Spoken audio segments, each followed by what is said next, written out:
Friends అందరికీ నమస్తే. Welcome to our YouTube channel. విద్యా ఉద్యోగానికి సంబంధించినటువంటి సమాచారం కోసమై ప్రతిరోజు మన ఛానల్ని చూస్తూనే ఉండండి ఫ్రెండ్స్. రాష్ట్ర ప్రభుత్వం ఉద్యోగ నియామకాలకైతే సంబంధించినటువంటి నోటిఫికేషన్లకు వాటికి ఉన్నటువంటి అడ్డంకులు అయితే పూర్తిగా తొలగిపోయాయి. ఎందుకంటే ఎస్సీ వర్గీకరణ అనేటువంటి అంశం పూర్తిగా తెరపైకి వచ్చింది. ఆ తర్వాత దాన్ని ఆమోదిస్తూ ఉభయ సభలు అయితే ఆమోదించడం జరిగింది. కాబట్టి ఇక నుంచి కొత్తగా ఉద్యోగ ప్రకటనలు అయితే జారీ చేసేందుకు వీలుంటుంది. రాష్ట్రంలో కొత్త కొలువులకైతే లైన్ క్లియర్ అయింది.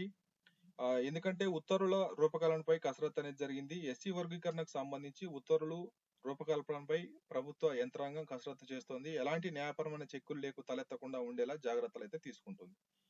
ఇందులో భాగంగా న్యాయ నిపుణుల సలహాలు తీసుకోవడంతో పాటు ఉన్నతాధికారులతో ఎస్సీ అభివృద్ధి శాఖ అధికారుల సమీక్షలు అయితే నిర్వహిస్తున్నారు. ఎందుకంటే 2011 జనగణన ఆధారంగా రాష్ట్రంలోని ఎస్సీ కేటగిరీలోని 59 ఉపకులాలను 3 గ్రూపులుగా వర్గీకరించి గ్రూప్ 1 లో 15, గ్రూప్ 2 లో 18, గ్రూప్ 3 లో 26 కులాలను అయితే చేర్చింది. దీనికి సంబంధించి 3ంటికి ఆమోదం అయితే రాష్ట్ర ప్రభుత్వం తెలిపింది. మరి దీనికి సంబంధించి త్వరలో వర్గీకరణకైతే సంబంధించినటువంటి ఉత్తర్వులు జారీ అయ్యేటువంటి అవకాశం ఉంది. కాబట్టి ఇక నుంచి కొత్త కొలువులకైతే పూర్తిగా లైన్ క్లియర్ అయినట్టే తెలుస్తోంది.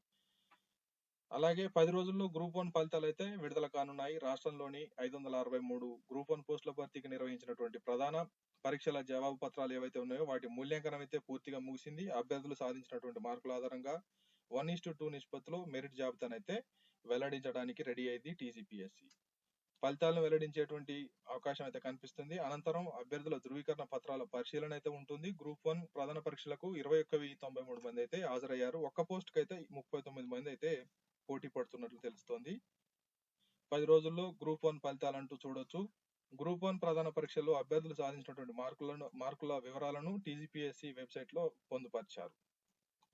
అక్కడికి వెళ్ళి మనకు ఏదైనా డౌట్స్ ఉంటే అక్కడ నుంచి మన వ్యక్తిగత లాగిన్ లోనైతే ఉంటాయి. ఆ వ్యక్తిగత లాగిన్ లో నుంచి తీసుకొని మార్కులపై ఏమైనా అభ్యంతరాలు ఉంటే రీకౌంటింగ్ ఆప్షన్ అనేది కల్పిస్తారు. 1:2 నిష్పత్తిలో మెరిట్ జాబితాను అయితే వెల్లడించినటువంటి 15 రోజుల్లోగా అభ్యర్థులు ఒక్కొక్క పేపర్ కు 1000 రూపాయలు చెల్లించి రీకౌంటింగ్ అయితే ఆన్లైన్ దరఖాస్తు చేసుకోవాల్సి ఉంటుంది. అలాగే తెలంగాణలో పీఈ సెట్, ఎడ్-సెట్ షెడ్యూల్ అయితే విడుదలైంది. ఉన్నత విద్యాశాఖ మండలి అయితే విడుదల చేయడం జరిగింది. రాష్ట్ర వ్యాప్తంగా మొత్తం 2,75,753 మంది అభ్యర్థులు దరఖాస్తు చేసుకోగా టెట్ కు దీంట్లో 40.78% మంది అయితే అర్హత సాధించారు. టెట్ పరీక్షల్లో 83,711 మంది అభ్యర్థుల అర్హత. రాష్ట్రంలో జనవరి 2 నుంచి 20 వరకు జరిగినటువంటి టెట్ పరీక్ష 20 సెషన్స్ లో టెట్ పరీక్షలు నిర్వహించినటువంటి విషయం తెలిసిందే.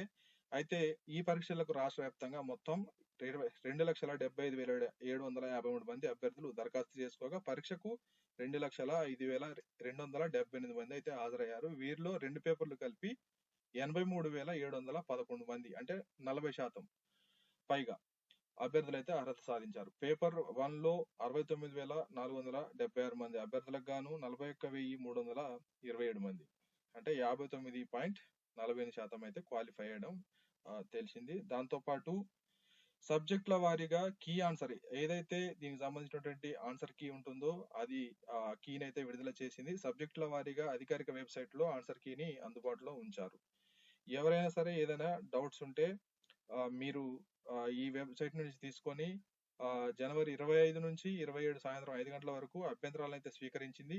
దాని తర్వాత ఉన్నటువంటి ఇన్ఫర్మేషన్ అయితే అందరికీ తెలిసిందే. అలాగే తెలంగాణలోని ఫార్మా అంటే తెలంగాణ ఇంజనీరింగ్, అగ్రికల్చర్, ఫార్మా కోర్సుల్లో ప్రవేశాల కోసం నిర్వహించేటువంటి ఎడ్-సెట్, పీజీ ఇంజనీరింగ్ కోర్సుల్లో ప్రవేశాలకు సంబంధించినటువంటి పరీక్ష తేదీలు అయితే ఖరారయ్యాయి. త్వరలోనే దరఖాస్తు చేసుకోవడానికి రిజిస్ట్రేషన్ ఫీజు, ఇతర వివరాలతో కూడినటువంటి వివరణాత్మక నోటిఫికేషన్ అయితే సంబంధిత సెట్ కన్వీనర్లు ప్రకటించనున్నారు. మరొక ప్రధాన వార్త చూసుకుంటే జూన్ 1న ఎడ్-సెట్ 2 సెషన్లో పరీక్ష మార్చి 10న నోటిఫికేషన్ వస్తుంది. 12 నుంచి అయితే దరఖాస్తులను స్వీకరిస్తారు. దీనికి సంబంధించినటువంటి షెడ్యూల్ అయితే రావడం జరుగుతుంది. మరి పరీక్ష అయితే మొదటి సెషన్ ఉదయం 10 గంటల నుంచి మధ్యాహ్నం 12 గంటల వరకు ఉంటుంది. రెండవ సెషన్ అయితే 2 గంటల నుంచి సాయంత్రం 4 గంటల వరకు అయితే నిర్వహిస్తారు. జూన్ 1న ఎడ్-సెట్, 11న పీఈ సెట్. రాష్ట్రంలోని బీఈడి ప్రవేశాల కోసం నిర్వహించేటువంటి ఎడ్సెట్ ఏదైతే ఉందో, అలాగే వ్యాయామ కళాశాలలో ప్రవేశాలకు నిర్వహించేటువంటి పీఈ సెట్ షెడ్యూల్ అయితే విడుదలయ్యాయి. ఇది మార్చి 10న ఎడ్సెట్ నోటిఫికేషన్ వస్తుంది. 12 నుంచి 13 వరకు ఆన్లైన్ లో దరఖాస్తులు స్వీకరిస్తారు. జూన్ 1 నుంచి 2 సెషన్లో పరీక్షలు అయితే నిర్వహిస్తారు. మరి ఎడ్సెట్ నిర్వహణ బాధ్యతలు అయితే కాకతీయ యూనివర్సిటీ చేపట్టింది. అలాగే మార్చి 12న పీఈ సెట్ నోటిఫికేషన్ అయితే విడుదలవుతుంది. మార్చి 15 నుంచి 24 వరకు దరఖాస్తులు స్వీకరిస్తారు. హెచ్సిఈలో డిప్లొమా కోర్సులకు అయితే నోటిఫికేషన్ వచ్చింది. హైదరాబాద్ కేంద్రీయ విశ్వవిద్యాలయంలో సంవత్సరం పాటు డిప్లొమా కోర్సుల్లో ప్రవేశాల కోసం అయితే నోటిఫికేషన్ వచ్చింది. ఈ కోర్సుల్లో చేరేందుకు ఆసక్తి ఉన్నటువంటి వారు ఎవరైతే ఉన్నారో మార్చి 15లోగా దరఖాస్తు చేసుకోవాల్సి ఉంటుంది. ఫీజు, దరఖాస్తు విధానం, అర్హత తదితర వివరాల కోసం హెచ్సియు వెబ్సైట్ అయితే సంప్రదించాల్సి ఉంటుంది. తిరుపతిలో జాబ్ మేళా అయితే నిర్వహిస్తున్నారు. దీనికి సంబంధించి ఎమరాల్డ్ డిగ్రీ కళాశాలలో శనివారం ఉదయం 9 గంటల నుంచి జైన్ ఇన్స్టెక్ సంస్థ ఆధ్వర్యంలో జాబ్ మేళా అయితే నిర్వహిస్తున్నారు. మరి దీనికి సంబంధించి 18 నుంచి 35 ఏళ్ల వయసు ఉన్నటువంటి వారు అర్హులు. దీనికి మీకు ఏదైనా సరే దీనికి సంబంధించి డౌట్లు ఉంటే ఇక్కడ ఉన్నటువంటి ఫోన్ నెంబర్లకు కాల్ చేసి ఆ యొక్క వివరాలను తెలుసుకొని మీరు అక్కడికి వెళ్ళొచ్చు. అలాగే కంప్యూటర్ కోర్సులో కూడా ఉచిత శిక్షణ అనేది ఇస్తున్నారు. వ్యవసాయానికి సంబంధించినటువంటి విధి విధానాలపై కూడా యువకులను ప్రోత్సహించాలని ఈ జాబ్ మేళాను అయితే నిర్వహిస్తున్నారు. ఎవరైనా సరే ఇంటర్ ప్రాక్టికల్స్ కి ఎవరైనా హాజరైతే అనుకోని కారణాల వల్ల వారికి మళ్ళీ అనుమతి కల్పించాలన్నదే అనుమతులు అనేవి వచ్చినాయి. మొత్తంగా 90% ల్యాబుల్లో సీసీ కెమెరాలతో అయితే ఈ ప్రాక్టికల్స్ పరీక్షలు అనేది నిర్వహిస్తున్నారు. ఎవరైనా హాజరు కాని పక్షంలో సరైనటువంటి కారణం మాత్రం చూపించాల్సి ఉంటుంది. మీరు అలాంటి కారణం చూపిస్తే ఖచ్చితంగా మిమ్మల్ని మరుసటి రోజు మీకు ఈ ప్రాక్టికల్స్ కి అయితే అవకాశం కల్పిస్తారు.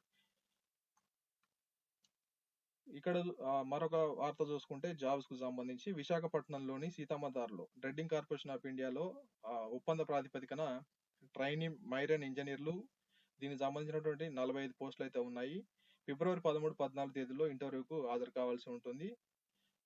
అలాగే ఇంజనీర్ పోస్టులు BHEL, bell, Bharat electronics limited, Bengaluru తాత్కాలిక ప్రాతిపదికన ఇంజనీర్ పోస్టుల భర్తీకి అయితే దరఖాస్తు చేసుకునే వాళ్ళు అయితే చేయండి. పోస్టుల సంఖ్య అయితే 137 ఉన్నాయి. దీనికి ఫిబ్రవరి 20లోగా ఆన్లైన్ లో దరఖాస్తు చేసుకోవాల్సి ఉంటుంది. అసిస్టెంట్ పోస్టులు పంజాబ్ లోని ఎలక్ట్రానిక్స్ అండ్ ఇన్ఫర్మేషన్ టెక్నాలజీ మంత్రిత్వ శాఖ పరిధిలోని సెమీ కండక్టర్ ల్యాబొరేటరీ అసిస్టెంట్ పోస్టుల భర్తీకి అయితే దరఖాస్తులను కోరుతుంది. మొత్తం 25 పోస్టులు అయితే ఉన్నాయి. దరఖాస్తు ఫీజు 944. ఆన్లైన్ దరఖాస్తులకు చివరి తేదీ ఫిబ్రవరి 26.